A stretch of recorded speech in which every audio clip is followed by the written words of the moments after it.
This person died in 2016, age 99. She operated a mail-order cosmetics company. She once offered $1 million to anyone who could prove she had had a facelift. Who would be makeup-y? Makeup-y, I like that word. Going to like an Avon lady. I don't know who. Mary Kay! Not Mary Kay, but good guess. From the 1950s into the 1990s, she was on scores of television programs, talk shows, game shows, comedy specials, westerns, and episodic dramas. Joan Rivers? It's not Joan Rivers, right? It's not Joan Rivers. We've already done Joan Rivers. But she appeared as a nightclub manager in Orson Welles' 1958 classic Touch of Evil, and the same year as a sexy alien in Queen of Outer Space. I don't know those movies, but now I really want to watch this sexy space alien movie. In 1989, she was arrested for slapping a police officer. Elizabeth Taylor? Oh, so close.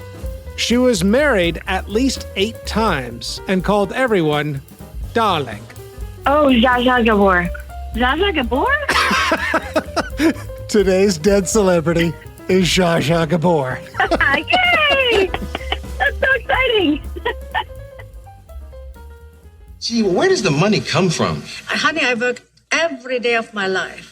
And most of these things I bought, not all, but most of them. And I never stopped since working. And I really wanted to be a veterinary. If you hadn't gone into acting, is there a chance that you would have done that? All my life, I still am. I have 5 dogs at home and 2 horses. I would love to do that, but I have no time because I have to support all the animals, and so that costs lots of money. So I work as an actress. What can you do? Yeah.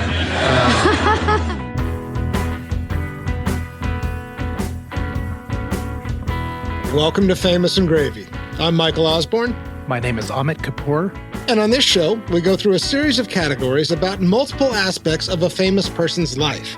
We want to figure out the things in life that we would actually desire, and ultimately answer a big question: would I want that life?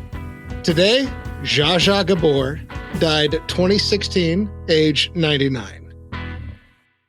First line of the obituary: Zsa Zsa Gabor, the Hungarian actress whose self-parodying glamour and revolving door marriages to millionaires put a luster of American celebrity on a long but only modestly successful career in movies and television, died on Sunday in Los Angeles. She was 99.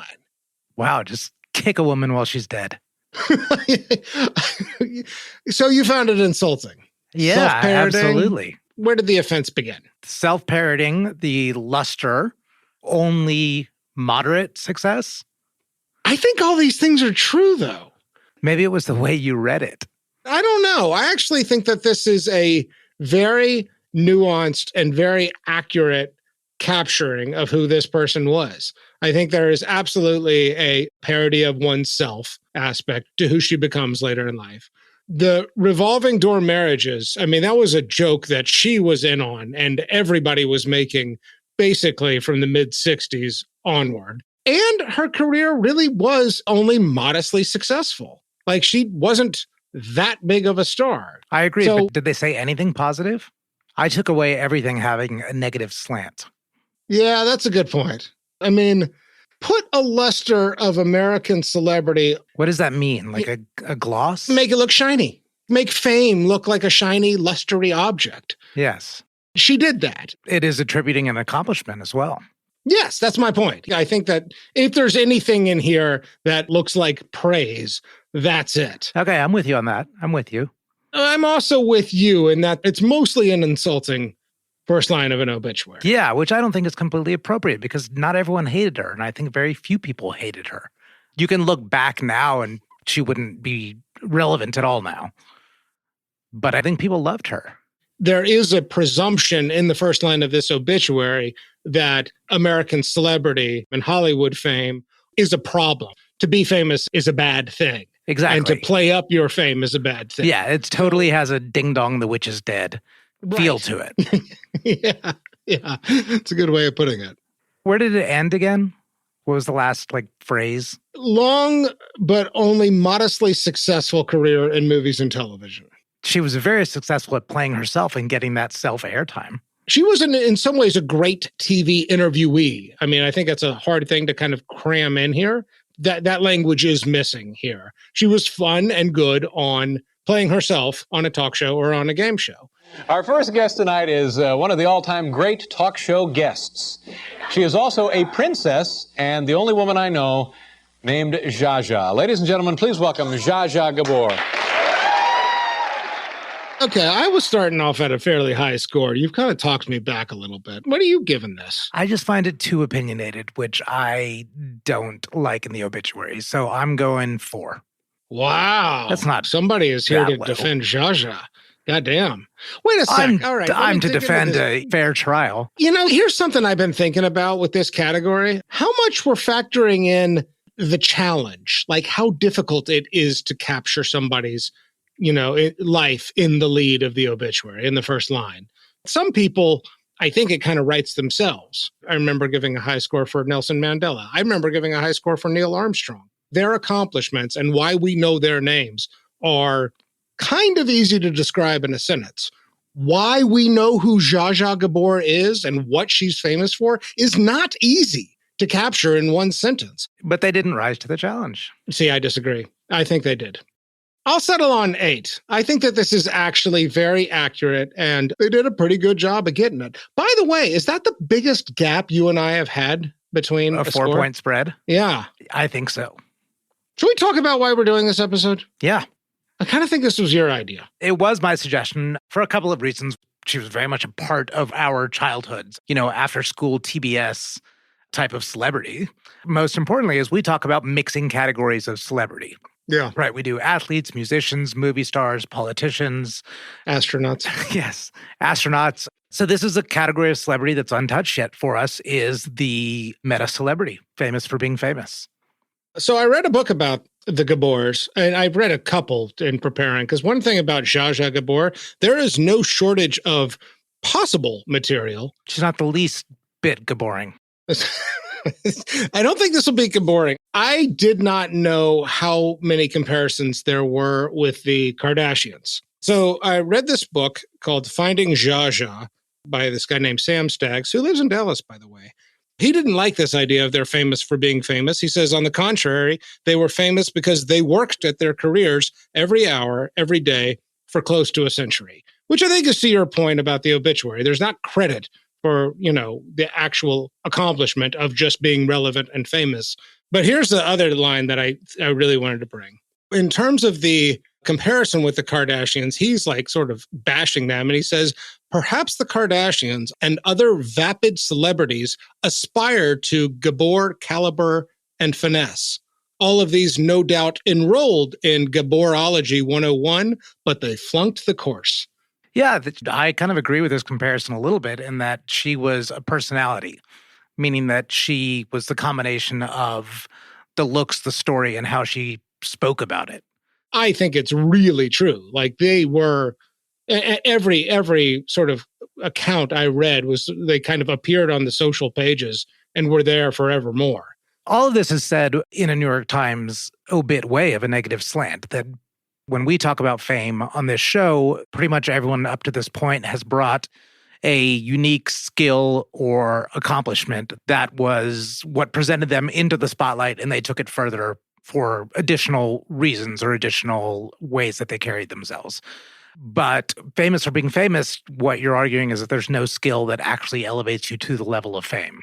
It's sort of easy to play armchair psychology and say that there's something, I don't know, pathetic about that impulse to want to have attention and keep attention on you. I would not call it pathetic, but I do think that that's like the presumption of it, that there's something shallow about seeking and maintaining fame. I agree. I think that's kind of a bullshit explanation, because I think it could be a pathway to your own inside self, is getting external validation where you feel comfortable enough to actually start doing the inner work. Yes. Although I'm not sure that happened here. Yeah, but nobody is born enlightened. Maybe that's some of why we're having this conversation. Shall we get to the categories? Yes, please. All right.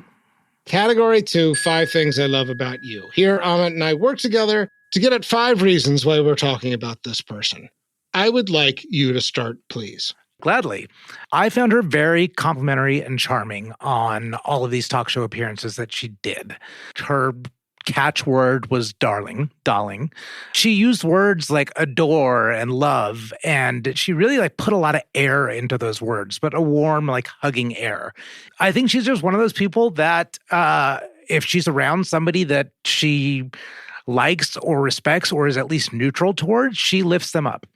Yeah, I agree with that. You know where I actually saw that, of all places, was a Howard Stern interview. Look at me with a princess. Princess Zsa Zsa Gabor. And Zsa Zsa, I'm ready for the fight with you. I love you. You are not going to fight with me tonight. We are going to be lovers tonight. Yes, I hear the best things about you. You do. She was very, like, putting them at ease and having fun, but, like, she plays tennis. You know, she matches you where you're at.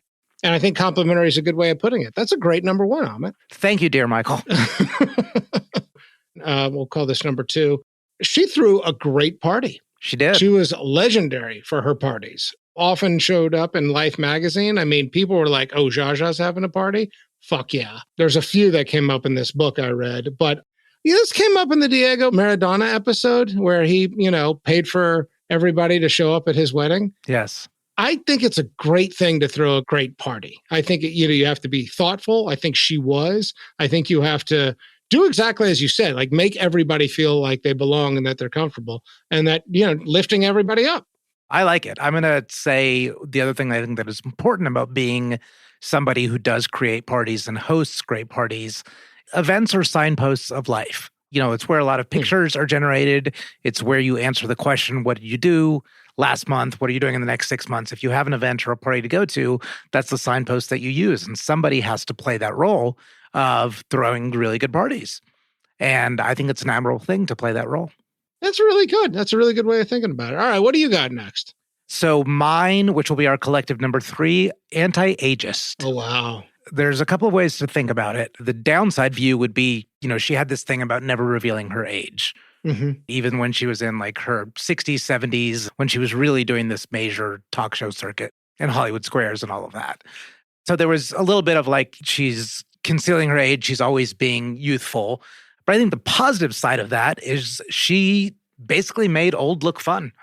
I think that was really lacking in the culture back then. It's still lacking a lot in the culture now.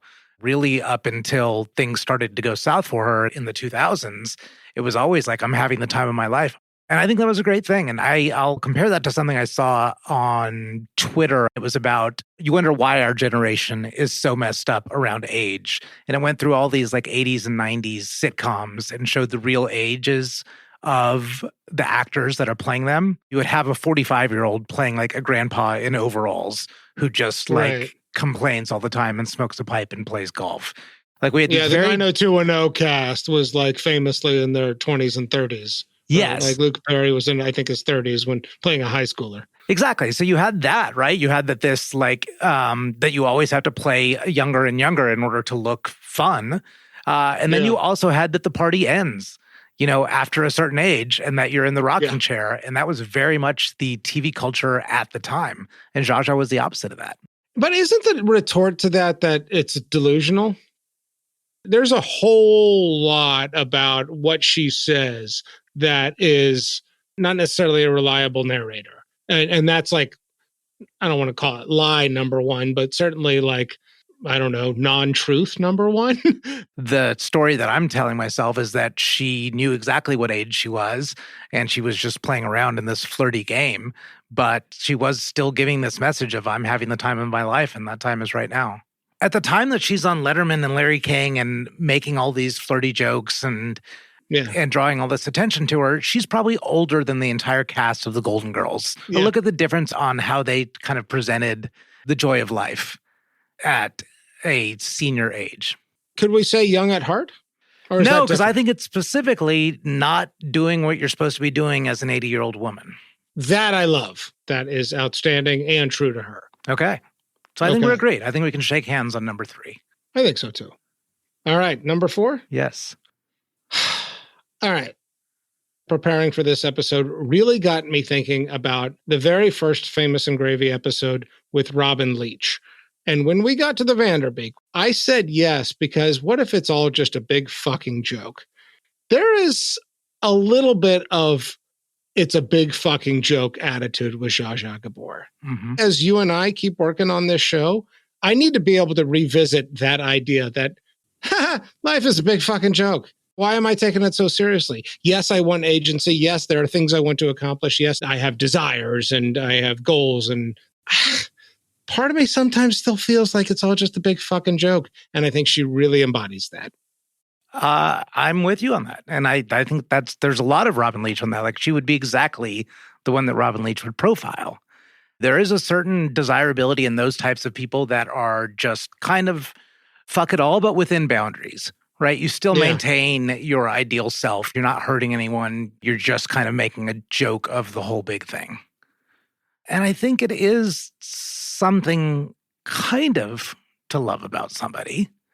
I'll tell you where I struggle with it, though. It seems that there's too much defiance of meaning in the giant circus. Maybe that's okay. Maybe it is a construct. It's not even real. Yeah, meaning could just be a door that you accidentally opened or were shoved through. And if you never have to get anywhere near that door, I think that's kind of okay. Yeah. Well, that's my number 4. I do have a number 5, but perhaps you'd like to propose a number 5? My number 5 was confidence. And this is going to be very specifically in speaking and just how quickly she could respond to any question lobbied at her. I mean, she was basically a stand-up comic facing a heckler all the time. And every single ball thrown at her, she swung and hit a line drive. Yeah. And for, a woman of her era, that's damn impressive. There's a difference between confidence and arrogance, and I didn't see hers as arrogance.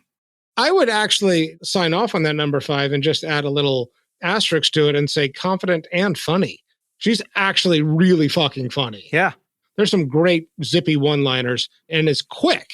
And so George went to London to play one of his King Arthurs.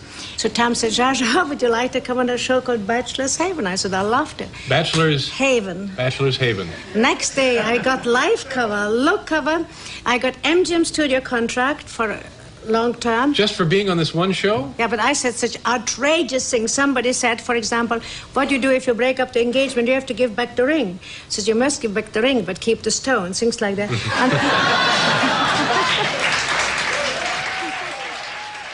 Category 3, Malkovich. This category is named after the movie Being John Malkovich, in which people take a portal into John Malkovich's head where they can have a front row seat right behind his eyes and know what it's like to have his experiences. What do you got? I got one, but I want you to go. All right. Her career in the 50s is actually sort of respectable. She does this movie Moulin Rouge, the original Moulin Rouge, with John Huston, who's this famous director, and gets really positive reviews. Then Orson Welles asked her to have a small role in that movie Touch of Evil, which is also kind of like, artistic. That same year, she does Queen of Outer Space. And I don't know if you've watched the trailer. This movie is fucking ridiculous. It almost looks like softcore porn for the 1950s. It's like those Austin Powers. The fembots, aren't they called? Like the Austin Powers montages of the fembots. Yeah. My Malkovich moment is when she was presented with that script and she said, yes, I'll take on that role. Landing on an unknown planet, they are captured by long-limbed beauties.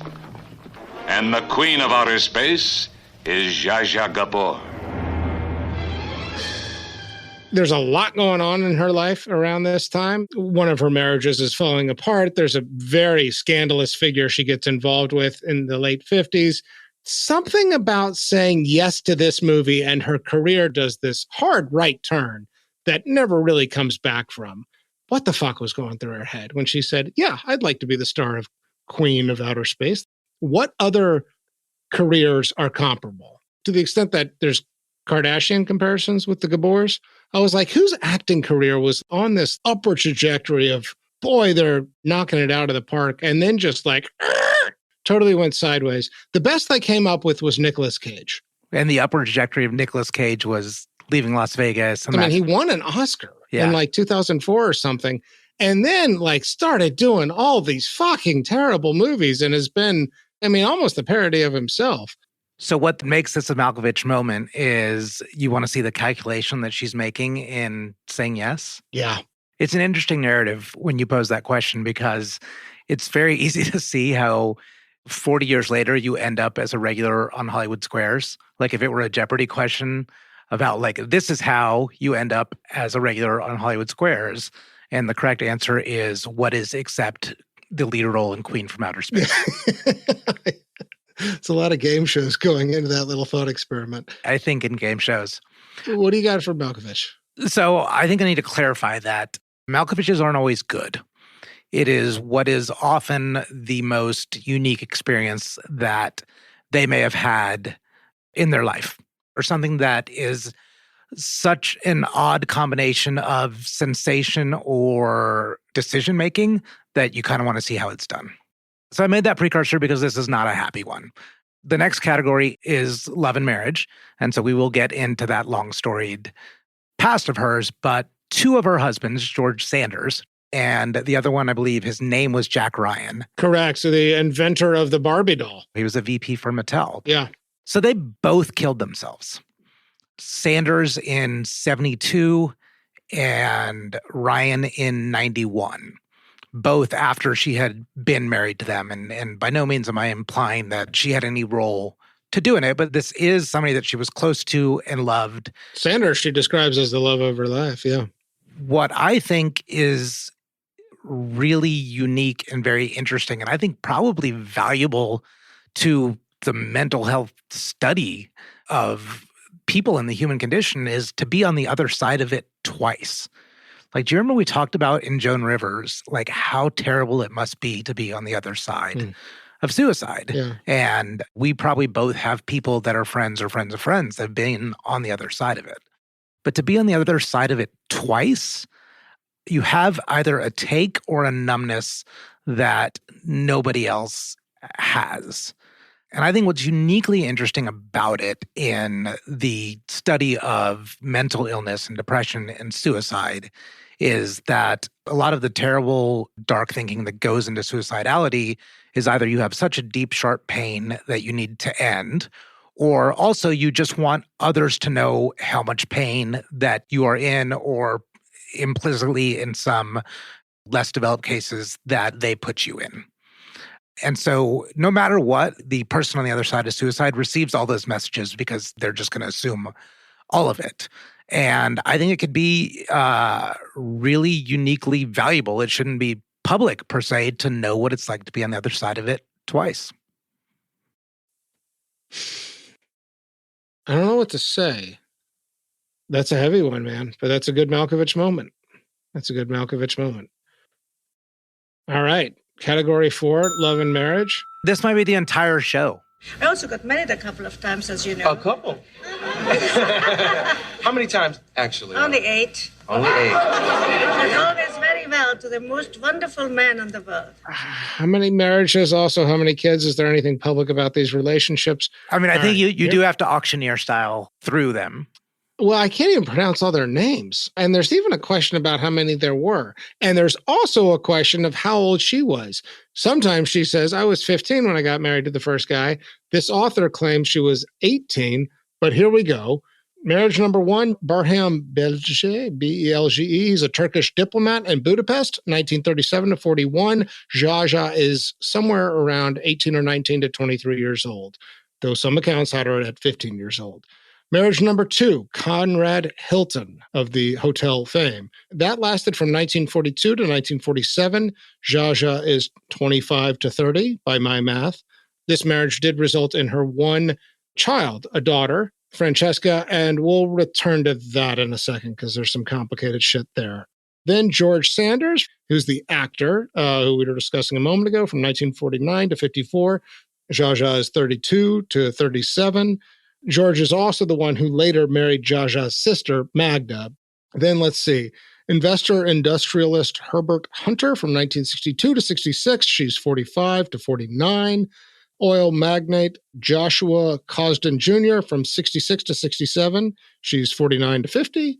Jack Ryan, the toy designer who helped create not just Barbie, but also Ken. There's some question about whether he came up with Barbie, but I think he definitely gets credit for Ken. That's from 1975 to 76. She's 58 to 59.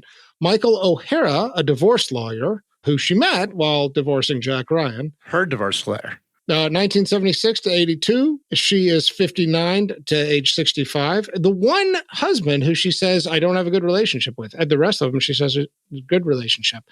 Then there's this weird one, Felipe de Alba, who is a Mexican actor, and they got married, but they weren't necessarily in international waters, and she was still kind of, they think, married to O'Hara, so it got annulled almost exactly after it happened, but she's around 66 when that goes down. And then the Prince, Frederick Prinz von Anhalt, 1986 to 2016. She is 69 when she marries him and is married to him until age 99. One note on the Prince, boy, it doesn't sound like a good marriage from what I read. So even though the final husband does last 30 years and every other husband in here is 5 years or less. He seemed like a weirdo. Yeah, more than that. I think he's kind of a charlatan. There's also a little bit of a Casey Kasem thing. He shut out Francesca and limited interaction as Zsa Zsa is aging. Yeah, and he was a grifter and a schemer too. Yes. He claimed an heir to some throne somewhere that he was bought, basically. Yeah, so he offered to adopt adults basically so that they could be the children of royalty. I mean, the book I read about the Gabors, like, this guy could not be more disparaging about what a prick he was, and in it for all the wrong reasons. And Zsa Zsa maybe married him only for the title. However, it did last 30 years. Okay. Do we want to talk about the paternity around Francesca first? Because it's not an easy story to tell. Zsa Zsa gets pregnant as the marriage is disintegrating, and by some accounts is having a fairly active sex life outside of the marriage. Zsa Zsa claimed in her 91 autobiography that she was raped by Conrad Hilton, her husband. That was the first time that claim was made, and I think we have to honor that. When Francesca was born, the divorce had been finalized. She did put Conrad Hilton's name on the birth certificate, and he never disputed it. However, he had basically no relationship and left her estranged, and Francesca never really had a dad. Nobody ever stepped up to be like a father in any kind of stepfather or meaningful role. What kind of mother are you, Zsa Zsa? Are you pretty strict with your daughter? I used to think I'm a good mother. Now I don't know anymore what kind of a mother I am. I don't think I'm strict enough, but after Francesca, I'm too strict. So who knows the answer nowadays? You mean you're not as strict as your mother was? Oh, of course not. But of course, in Francesca's age, I was already married. Well, that's true. So but my husband was very strict with me. So what the fuck to make of all this? Yeah. I'll pose it in a question for you. So a lot of times we've seen in the celebrities we talk about, we've seen a lot of multiple marriages, and there's been a pattern after a certain threshold that we're like, oh, that sucks, because seems like they just kept setting themselves up for disappointment. They had to break vows. There was heartbreak, anytime we saw these kind of high numbers in the 3, 4, 5 categories of marriage. Often those all ended well, but that's also you and I taking marriage seriously. Yeah. Like, what about this? What about that there's like, you just take marriage no different than you take a boyfriend? I kind of like it. It doesn't bother me that much. It really doesn't. It's kind of silly. I don't know. See, here's the thing. It's like, because I do think, like, if she describes her third husband, George Sanders, as being the love of her life, and that marriage disintegrates, it does feel like somewhere after that is when this begins to become kind of a joke. The number of marriages in the Gabor family overall is absurd. It's like north of 20 between the 4 women, the 3 sisters and the mother. Yes. And maybe the first 3 need to be a real attempt at a swing. But after that, you've been 10 run rolled out anyway. So just like, throw wild pitches. Yeah. It does feel like a statement of that marriage is a joke. Like, on one hand, it's sort of funny to me, but so is Zsa Zsa Gabor. She's kind of fucking funny to me. And like, this is a series of actions that make me take her less seriously as a person, which I'm not sure how healthy that is. We had a big problem with Kenny Rogers' 5 marriages. The cultural context matters here. Marriage in Hollywood in the 50s and 60s and 70s during a period of, like, I don't know, peak patriarchy. I mean, maybe it's not peak patriarchy. I want to be a little bit careful there. I don't have a problem where she did it, when she did it, and how she did it, given who she was. All other things being equal, it's not what I want, but there is something I kind of admire about it. Because what the fuck else is she supposed to do? To be subservient to some, Hollywood glam star for the rest of her life, or some oil tycoon, or some, Turkish diplomat, or whatever it may be. Like, the role she's being asked to play in society is kind of a big fucking joke, and she treats it accordingly. I kind of admire that. Yeah, she makes an absurdity of it. Exactly. Good for her. So much so that I'm going to marry a prince who's not even a real prince. And that's going to be the final act. Yeah, I guess I can't find where it doesn't sit well with me, because there is a place, and I guess that place is probably this deep, deep loneliness inside of her. And I'm just not sure that that's not true for everybody, Amit. This comes up, I guess, on our show a few times. Like, yeah, but when there's data, just sort of amplified. When there's data to show it, I guess I feel a little more for it. Yeah, I don't feel sad about this. I think it's kind of funny. And bravo, Zsa Zsa. She's revealed something for us about numbers here. Let's go into triple overtime, quadruple overtime. What the hell? Why not? Still scoring? Okay, now we're going to remove the extra point. It's like, this is like the Rock and Jock baseball game from MTV compared to the Major League Baseball of marriage. Exactly. You can just put a donkey in center field or something. That's what essentially she did with marriage. Let's move on. Okay. Category 5, net worth. What did you find? 40 million? That's what I saw. I love that on Zsa Zsa Gabor. That is a great Zsa Zsa number. And this is, I think, a lot from, this alleged prince who was her 30-year marriage at the end. I think that was the source of a lot of it. I actually think it's the other way. I think she was the wealthy one by that point. I think it was previous marriages. Okay. That was my read on it. But it is hard to find a reliable narrator in this story. Of where the money came from? Yeah, and how and when. Don't know if the release net worth number is part of that publicity magic as well. Did you see the Bernie Madoff thing, though? Yeah. She was a victim of Bernie Madoff. Yes. It's another thing, like, I think she's kind of proud of it. She wasn't she wasn't in a good stage right now, but she was like, probably the intact Zsa Zsa was like, yeah, I'm part of this, like, worldwide headline. I agree with that. And I think she would like that we're doing this show about her right now. I'm sure she would. She's like, they're still talking about me 6 years after I'm gone. Okay, category 6. Simpsons, Saturday Night Live, or Hall of Fame. This category is a measure of how famous a person is. We include both guest appearances on SNL or The Simpsons, as well as impersonations. The Simpsons in 23, like season 23 is way beyond me, but I guess Lisa goes to see Lady Gaga, and Grandpa's in the crowd and says, "I love you, Lady Zsa Zsa," which I think is funny. That's the only Zsa Zsa Gabor reference I found on The Simpsons. Surprisingly. I love that. Never voiced herself. Yeah, now I'm going to have to call Lady Gaga that. I think Zsa Zsa's fame just peaked before The Simpsons really came, because it's in the 90s things start tapering off for her. Yes. So Saturday Night Live, Victoria Jackson played her in a 1989 skit. A few of these skits, some of them really don't hold up. But she must have done the skit more than once, because they actually met on Phil Donahue, Zsa Zsa and Victoria Jackson playing Zsa Zsa. I like Victoria Jackson. She's a great cast. I always did too. I always thought she was funny. She does have a Hollywood star. Couldn't figure out exactly when she got it. And then I got one more thing that I'm sure you're going to love. In 1994, she was on Arsenio Hall. So Zsa Zsa never does anything. Zsa Zsa doesn't do it. It's difficult to be Zsa Zsa Gabor, but it's also wonderful to be Zsa Zsa Gabor. So it's like this. I did watch that clip on YouTube in the last couple of days. Talk about Queen of Outer Space. Yeah, I just didn't think there's any question about her fame. Yes, but in my sampling of people who are under the age of 35, total blank.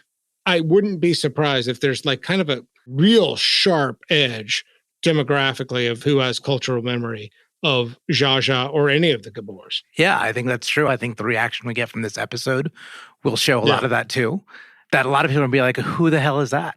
There's not enough room for her today. All right, category 7, over-under. In this category, we look at the generalized life expectancy for the year a person was born to see if they beat the house odds, and as a measure of grace. So, little fucking history lesson here. I went looking for life expectancy of a Hungarian woman born in 1917, and after 10 minutes, I discovered, Hungary wasn't a country until 1918. World War I is when Austria-Hungary split. And if you go back this far, it's very difficult to find reliable data, year-specific. So what I found for Austrian woman in 1915 was 46.24 years, and 1920 was 45.75 years. So there's actually a drop-off because of the war. So somewhere around almost exactly 46 years if you take the average for 1917. She lived to 99. This might be our deepest home run, I think. I think that's probably right. You know, I said anti-ageist in the 5 things, but I think that also it's like the age defiance, too. I think we can also say very, very graceful. Definitely. Like, you know, you look at these shows that she was on, Arsenio Hall, 1994. Yeah. Okay? So she died in 2016. So she's, what, 78 or so? Because she still had that exact same quick wit. You know, she was still attractive. She was still flirtatious. She was still dominating every conversation, demanding every batted eye. Fun to put on your TV. Yeah, she was great. So one day last week, I picked up one of my all-time favorite people, and the two of us spent the afternoon eating fast food here in Southern California. Got Zsa Zsa Gabor with me. Zsa Zsa would like a filet-o-fish sandwich. What kind of wine do you have? Look at Zsa Zsa. What do you think of that? Look at her pounding down those fries. Zsa Zsa loves her fries. One other thing I did want to note on this World War thing, so this is World War II. This wasn't my Malkovich moment, but it almost was.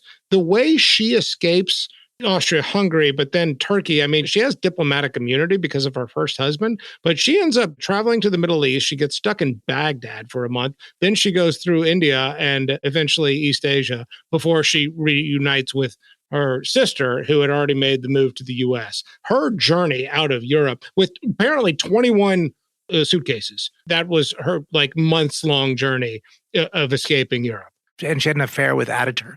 That's right. I mean, her life is fucking eventful. It's incredible. She's globetrotting and she is hanging out with everybody. So I'd call that graceful. Clear winner on the over, and I think clear winner on Grace. I agree. Let's pause for a word from our sponsor.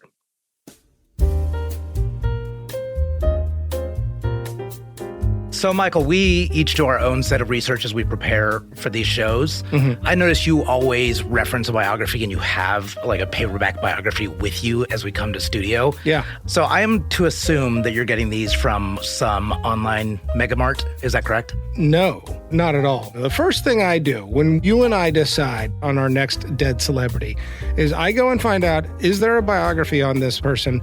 And is that biography available at Half Price Books? There's a store right up the street from me, an actual brick and mortar store where I can walk in. And I go there to find out, do they have a biography for our next dead celebrity? But I always wind up picking up more books. I go through the children's section. I'm a sucker for a good page turner, so I go through the murder mystery section.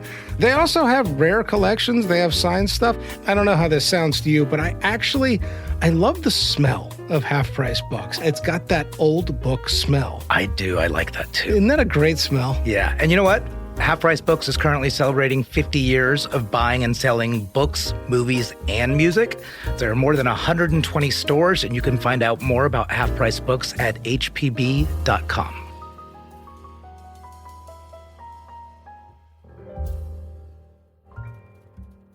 Hey, Famous and Gravy listeners, I want to tell you about a show I think you'll enjoy, Play On Podcasts.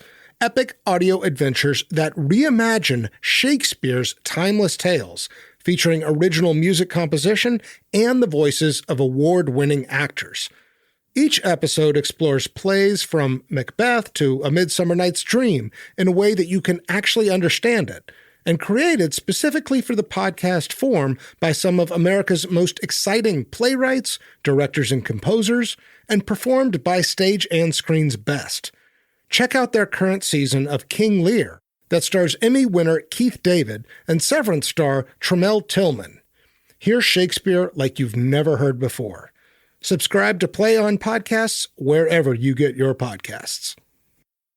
Thus far, we have really been exploring what's knowable about a person, what data are available. At this point, we're going to get to the more introspective questions where we try and take a better guess of what we think it would have been like to have been this person.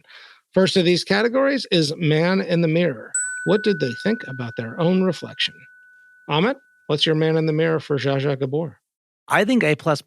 I don't have a hot take on this. I went the exact same. I said she was beautiful and she liked getting done up and she liked presenting herself and she was very confident about it. And let's move on.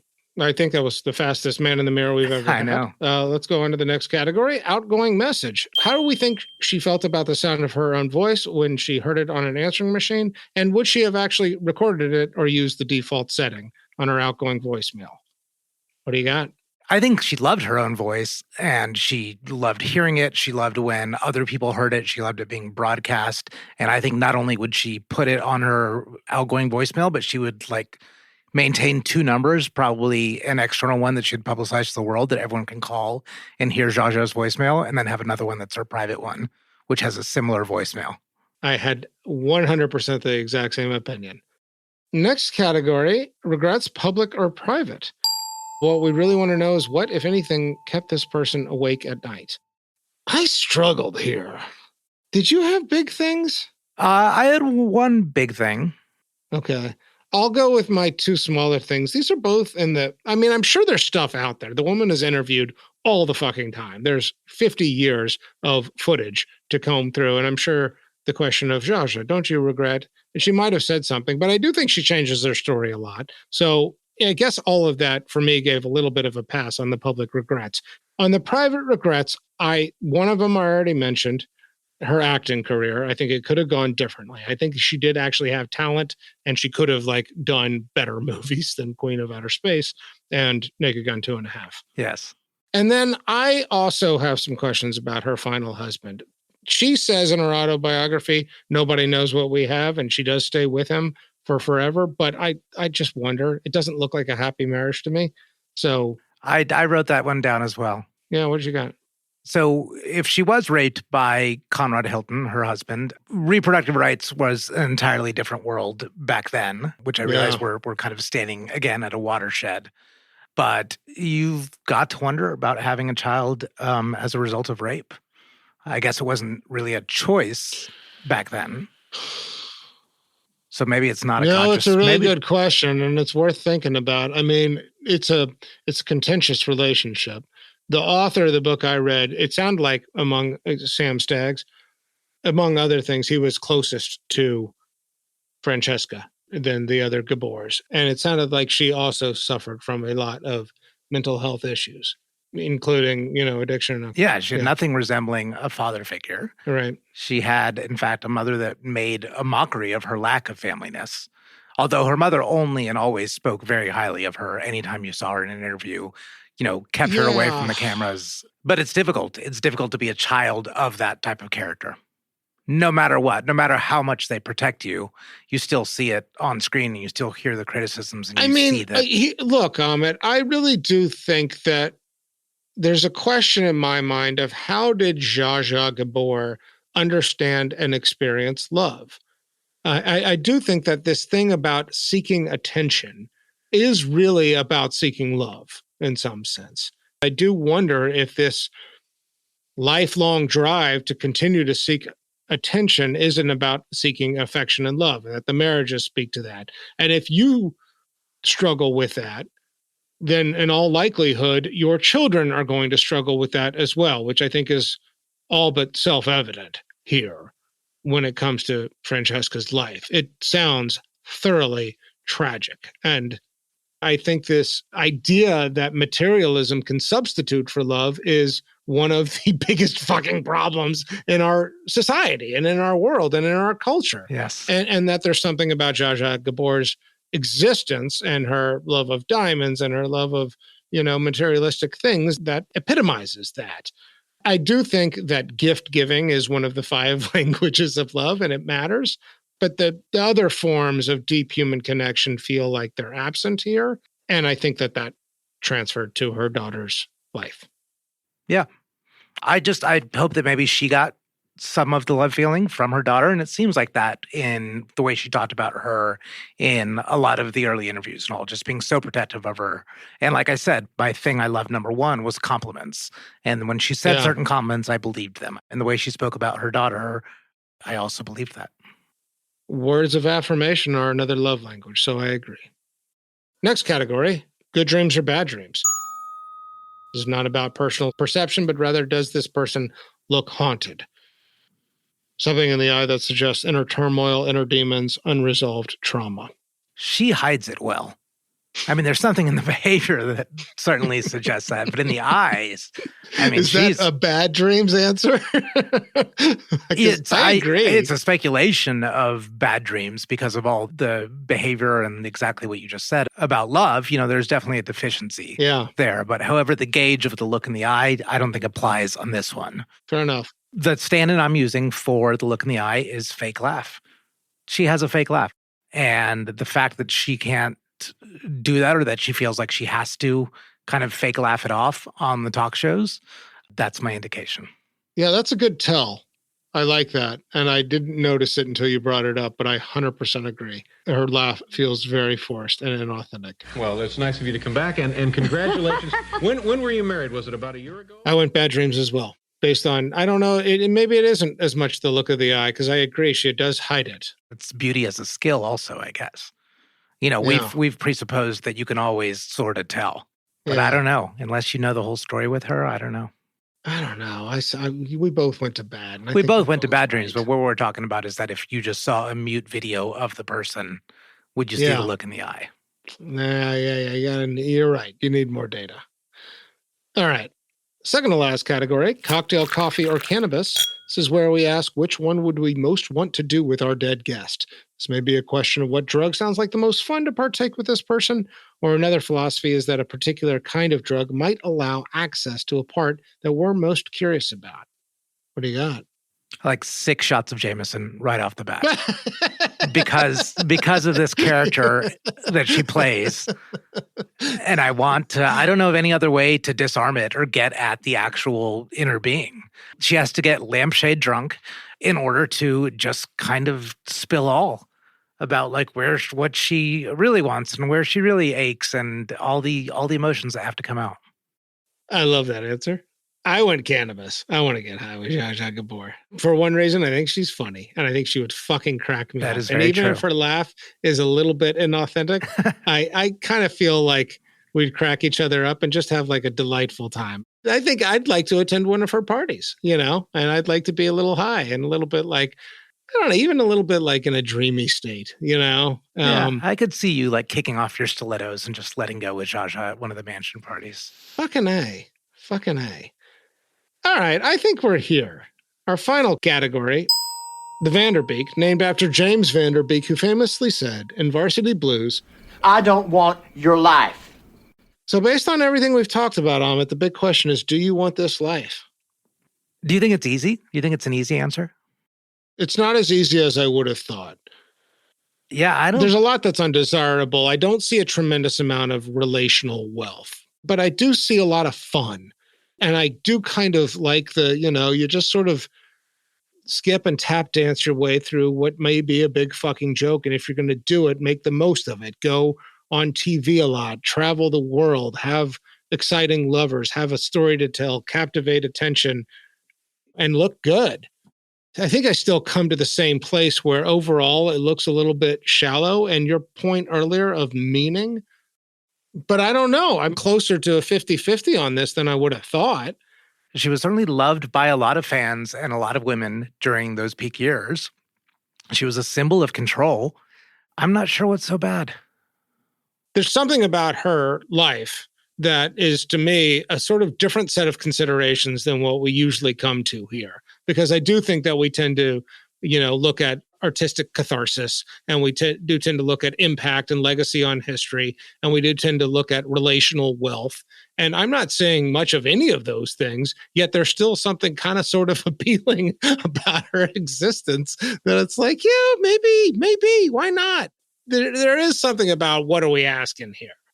And this question of meaning, not necessarily significance in history, but at least intimacy beyond friends and two family members. I think that there's like a love that's taken for granted in places. Yes, I'll love you. I'll marry you. Yes, of course I love my sister, who I actually argue with all the fucking time. And of course I love my father, who I haven't seen since I was 15 years old. I think that there's a lot in her story. That's just not the life I want, man. But it's more attractive than I would have thought. But I'll give my answer, and my answer is no. I don't want your life. Okay. Those are the key points, is the relational wealth and the deep, intimate love. I think she didn't get that and was deprived of that. But I also think she did a lot better than a lot of people. Yeah. And even a lot of people that may have had relational wealth or intimate love. You know, it's not unanimously desirable for me, but I think it's better than a lot of other options. And, you know, I think it just goes back to the things that I said I loved about her. And that was the anti-aging, you know, just living it up until the end. And she was a symbol for some empowerment and some good.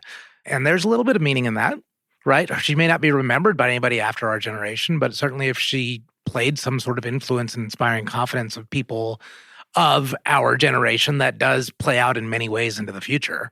So I will go a warm yes. I want your life, Zsa Zsa Gabor. Wow.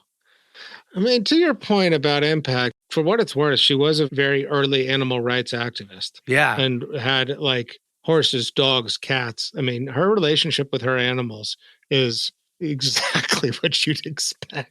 And it's kind of wonderful. So you're a yes. You're a yes. What we're talking about in the Vanderbeek is not choosing your ideal life. It's not trading your own life. It's just saying, you know, are you going to return this one to the store? And I don't think so. Shouldn't. I think America is going to be satisfied with what we've done here tonight. Good. All right. Amit, you have died. Darling. You're Zsa Zsa Gabor. You're meeting St. Peter at the pearly gates. The floor is yours. St. Peter, I adore you. You are a handsome, gorgeous, beautiful man. We're not going to summarize actions. We're not going to summarize intent.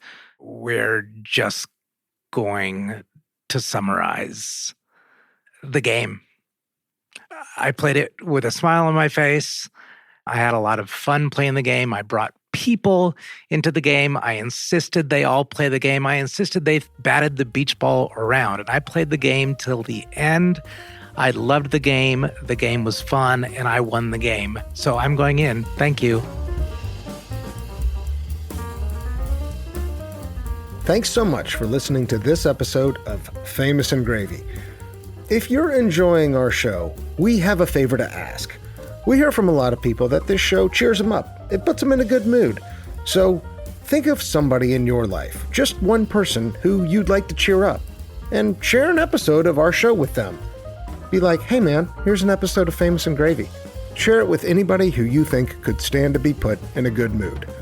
We are on Twitter. Our Twitter handle is @FamousAndGravy. We also have a newsletter, which you can sign up for on our website, famousandgravy.com. Famous and Gravy was created by Amit Kapoor and me, Michael Osborne. This episode was produced by Jacob Weiss. Original theme music by Kevin Strang. And thanks so much to our sponsor, Half Price Books.